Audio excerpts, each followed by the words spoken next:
gathering information, seeing the numbers of aides and assistants that we have, having meetings with different groups, because we represent 10 different regions from Staten Island all the way up to upstate New York, including Manhattan, the Bronx, Westchester, Yonkers. And overwhelmingly, the aides and the assistants wanted and needed us to help guide them and help assure that their job is viewed with dignity. And with the cooperation of the Archdiocese, who we went to, letting them know that we were looking at this and that the aides were coming to us as well, they agreed to allow us to open our certification so that we can represent them as well as the teachers and the guidance counselors and librarians that we previously represented.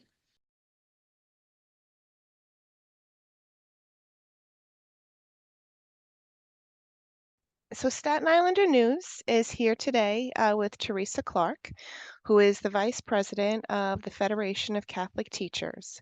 The Federation of Catholic Teachers is the collective bargaining representative for the lay faculty in 121 elementary schools and 14 high schools in the Archdiocese of New York. FCT is affiliated with the Office and Professional Employees International Union, Local 153, or AFL-CIO. So prior to Teresa's current position, she was the organizer for the union from 2020. As the organizer, she maintained communication with current members and assisted them with their working concerns. Another responsibility was to reach out to additional workers in the educational field to offer union assistance. Ms. Clark joined the union office after teaching for 30 years in the Archdiocese of New York's school system. As an elementary grade teacher, she taught students of all abilities in 3rd through 8th grades. Her classroom experience included being in a self-contained class, as well as a departmental English language arts teacher. Ms. Clark holds a BA in education from Hunter College and a master's in teaching from Fordham University. Her experience as a classroom teacher, coupled with her understanding of the importance and the relevance of a union in this profession, drives her determination that the educational team be recognized and shown the dignity they deserve. So good morning, Teresa. It's good to have you with us. Thank you. You as well. So the first question that I had was, what made you want to lead, as Vice President, the Catholic Teacher Union, the Federation of Catholic Teachers? Well, for many years, as you said, I've been was a classroom teacher for 30 years, and I was very involved in union activities. I was a delegate, and recognized the importance of having that union representation for the teachers in the school, whether it was with our collective bargaining agreement to make sure that things were being followed, and if any teachers had questions, and the protection it provided. When I joined working here at the union office in 2020, it made it even more so because my experience wasn't just personal. I could see the importance of having a union and having that representation across the board with all teachers in all the different areas that we represent. So it's something that has been in me for over 30 years, and it's something that I can't separate from being a teacher and having that as an important role. Okay, cool. And why do you feel unionization and unions are important? Well, the first thing that pops to my thought is the protection that the employee has. The knowing that their voice is being heard. Many times it can get lost in their concerns. Sometimes it gets lost in the day-to-day grind of being a teacher and being in the classroom.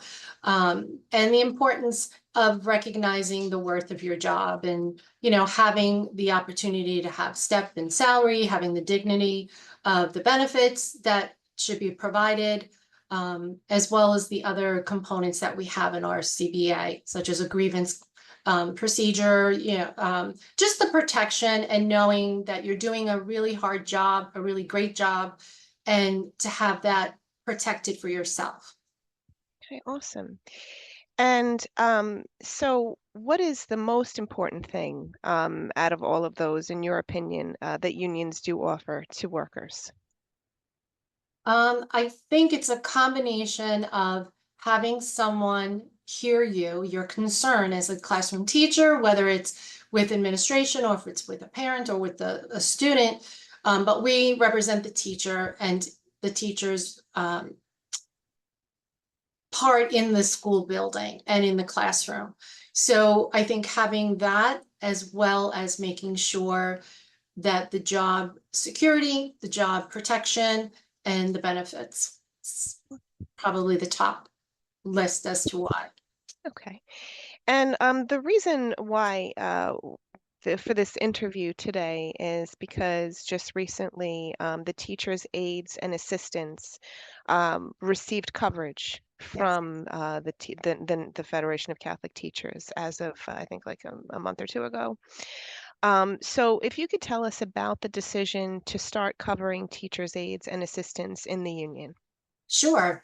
Well, when I started teaching, a teacher's aide or a teacher assistant was something that was viewed sometimes as the helper to maybe a kindergarten teacher, was the person, sometimes it was a volunteer in the school. Um, and the role was more supportive, where now it's the aide and the teacher's assistant is more part of the instructional team, where their interaction with the students is blended with their experience with the classroom teacher. And as our demographics have morphed with our student body, there's many more students that have academic needs, social needs, emotional needs, physical needs. It necessitated having more adults in the room. And with the UPK program as well, there's a strict adherence to ratio, number of students to adults. And the role of the teacher's aide, teacher's assistant is it's almost as the head lead teacher, would role is to conduct the instruction, but relies on that other person to maybe work in small groups, to allow for individual assessments, contribute to lesson plans, etc., where the number of aides has exploded. So it became very, very obvious that it was inevitable that we're going to the teachers' aides and the teachers' assistants are going to need to have representation for their position in the classroom and in the school. Okay. And so, and you mentioned UPK, so Universal Pre-K is also available for people who want to send their children to a Catholic school program for that? Yes, yes. The Catholic school then are vendors to the UPK program. So yes, they are. So there's both UPK programs. Some of our elementary schools also have their own private pre-K program if they have that, and then kindergarten, and some have aides going up into first grade, second grade, and beyond, depending on the number and the needs of the students. Oh, cool. Okay. Um, and you kind of covered already why they were not already covered, was kind of because there weren't as many of them, and now Right. they've become more of an essential, integral part of the educational team. Exactly. Um, and how long did it take for that goal to be put into action after it was conceived? Happily, it didn't take that long at all. Within this past school year, I would say. We started the process in the beginning of last school year, last September, October, gathering information, seeing the numbers of aides and assistants that we have, having meetings with different groups because we represent 10 different regions from Staten Island all the way up to upstate New York, including Manhattan, the Bronx, Westchester, Yonkers.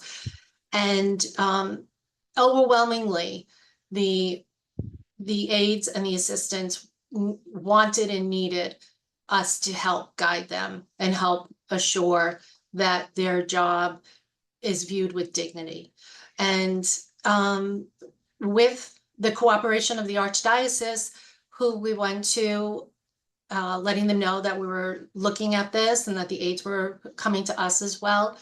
They agreed to allow us to open our certification so that we can represent them as well as the teachers and the guidance counselors and librarians that we previously represented and continue to. Cool. And like what is like the approximate ratio of how many aides and assistants are now going to be covered versus how many teachers there were in the schools? It's about a 30% of our membership will now include aides and assistants. So with a rough estimate, we have upwards of 700 or so teachers, assistant teacher aides that will now be part of the bargaining unit Oh, with our wonderful. teachers. And then, so you kind of mentioned some of the benefits of unionization. What specifically will the benefits that the aides and assistants be receiving that, let's say, they weren't getting before? Some of the things that we're hoping to help them with, well, one obviously would be salary. Um, right now, most are being paid minimum wage. So we're looking at that to increase their hourly rate, perhaps go to a salary, um, being paid for possible holidays. So when the school is closed, the aides and the assistants, they don't get paid. So, if it's Veterans Day or, um, Christmas or whatever the holiday is, they're not getting that salary. So we're looking at that, ensuring that health benefits are offered to them as well, that they could participate in. We would also like to develop a more of a tightened job description, so to speak, where their job and their job responsibilities are more written out, more black and white as to what it is that they can do and what they're responsible for. Where right now it's at the discretion of management to use them. So we want to maybe work on tightening that. Some of the other things that they had requested, the aides were concerned with, are also sick days. Right now they have sick days, but they can't roll them over. Different types of leaves if they need like a medical leave or family leave. So those are some of the things that we're looking at And to those are some of the things, obviously, what you're talking about that the teachers already enjoy. exactly. So we would like to have it mirror somewhat what the teachers have, but obviously on a lower scale as far as salary and, there's some things that wouldn't be applicable to the aide that are to the teachers, but we would like to work on at least them having the opportunity to participate in as many benefits as healthcare, 403B, pension, those type of opportunities. And when you say the healthcare benefits, that's something where they do what they do now is they kind of partially pay, like in a lot of other work situations. It's not like they just give them health insurance um, like that, or is that what they do? I'm not sure what they do in the Catholic schools. Um, well, for the teachers, the health benefits, there is 10% of the premium is the responsibility of the teacher. Right. Okay. The aides, it seems to be somewhat inconsistent from what we've had in our discussions as far as whether or not they're offered the benefits, their participation in it. Um, so we want to make sure that if an aide or an assistant needs that insurance, that they're able to participate. And it would be similar into the participation amount of 10% of the cost of the premium. We're hoping to mirror what the teachers are contributing. Oh, cool. Okay. And so now that they are covered, it sounds like you guys have, do you have any specific negotiations that you're going to go for first with the Archdiocese? Yes, I mean, we're very excited about it and we're looking forward to the opportunity to discuss and present our proposals to the Archdiocese, which we're working on now with the fellow officers here, Leanne Cole, the president, and Lily Liang, our secretary treasurer, as well as our general counsel, Bill Russo, developing with the input from, we have committee members that are our aides and our assistants that are helping us to develop what they want, what it is that they would like us to present to the Archdiocese. And our first negotiating meeting with them is September 25th. So we're looking forward to that day and presenting them with what we have, and then the process begins. Oh, cool. And so that was the questions that I had. Is there anything else that you would like to add that we haven't covered yet? Just, the fact, the momentum that happened this school year, which we're very grateful to, the enthusiasm of the aides and the assistants with the idea, meeting with them was very touching in that it was almost like a sigh of relief that, wow, someone really cares about us, someone really cares about what we do, someone really wants to look out for us. Touched all of us as we were meeting with them, and also want to recognize and be grateful to the fact that the Archdiocese did make it an easier path for us, for them, by agreeing to allow us to represent them within our bargaining unit. So that made this path a lot easier and a lot faster. And I think that too, the aides and the assistants are very grateful as well, that it's not going to be a long red tape kind of stumbling block, that we were able to get past that gigantic hurdle in such a fast and efficient way. So it's all very positive. We're very happy and thrilled.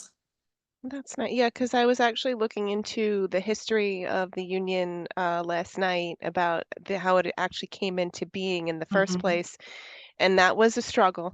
It looks like it took Yes. like several years, and they they didn't want to do it, and they kept trying to make it so that it didn't happen, and finally they won through and actually managed to get the unionization that the secular school teachers had, which I guess was kind of like what they wanted because it was teaching is such a crucial and critical profession. So it's really great that it only took like 1 year and not like 5 Yes. or 6 years. And being a Catholic school teacher or working in the Catholic school, you're there for a different reason. You're there because of your faith, you're there because of your dedication and your belief in what you are doing.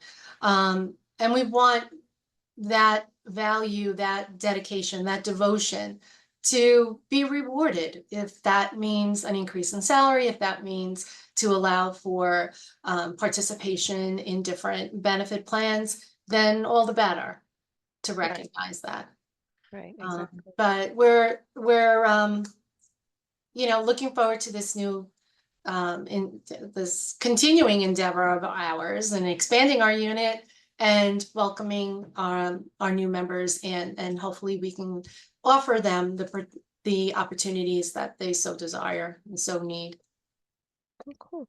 Well, it was really great to meet with you. You too, And that Heather. was all the Yeah. questions that I had. And I wish you guys the best of luck with All right, your thank you. Yeah, so no, realignment.